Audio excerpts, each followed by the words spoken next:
La course à pied, c'est certainement le sport le plus ingrat qui existe, mais je crois que c'est exactement pour ça qu'on l'aime tant. Je m'appelle Lucas et je vous souhaite la bienvenue dans le 3e épisode de La Course. Je viens à peine de commencer ma préparation pour le semi-marathon de Boulogne et qu'est-ce qu'elle est dure la reprise, c'est vraiment, waouh, c'est un calvaire. Après mon 10 km couru sous anti-inflammatoire début septembre, j'ai pris une semaine de repos entre guillemets, j'ai couru à peine 20 km et fait un peu de vélo pour faire passer la petite tendinite que j'avais sous le pied. Et honnêtement, ça m'a fait grave du bien, mais là, le retour à la réalité sur la première grosse séance de qualité, il a été très violent. Oh là là, la reprise elle est dure, hein. Oh, ça me tabasse la gueule. T'as l'impression d'avoir perdu? Ah ouais, en 2 semaines là, t'as l'impression d'avoir perdu 3 mois d'entraînement. Et de toute façon c'est le début là, le début de la prépa, donc c'est normal. Après une semaine de repos, c'est normal d'avoir perdu un peu. Mais première séance de la prépa, faut pas regarder les athlètes. Ouais.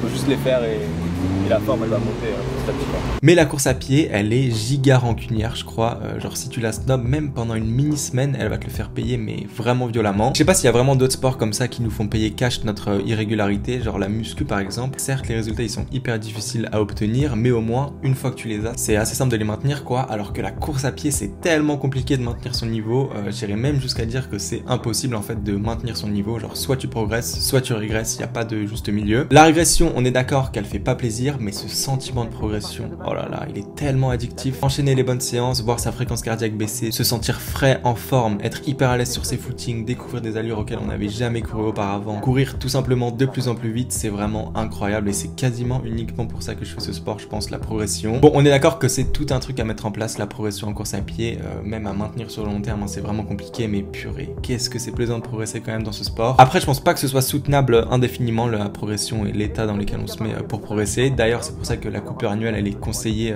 à tout le monde et que les pros, ils l'utilisent à fond. Je sais plus où j'avais vu ça, mais il y a un gars qui comparait la progression en course à pied à un escalier que tu construis toi-même, et en gros, chaque entraînement que tu fais, c'est une brique, et logiquement, plus t'as de briques, plus tu peux monter haut parce que tu construis un escalier hyper haut, etc. Mais il y a forcément un moment où t'as plus de briques, et du coup, à ce moment-là, t'es obligé de redescendre pour aller chercher de nouvelles briques et continuer ton escalier, ta progression jusqu'au sommet, jusqu'au max de ton potentiel, quoi. En tout cas, la prépa est lancée, la vidéo complète de ma séance, elle est disponible sur ma chaîne YouTube, donc allez vous abonner là-bas aussi pour rien rater, rien du tout. Si vous aimez un peu plus les formats longs, c'est là-bas que ça se passe. Mais voilà, la vie est belle, juste s'il pouvait arrêter de pleuvoir, ce serait cool. Et si vous pouviez tous vous abonner à mon compte Instagram, ce serait encore mieux. À bientôt.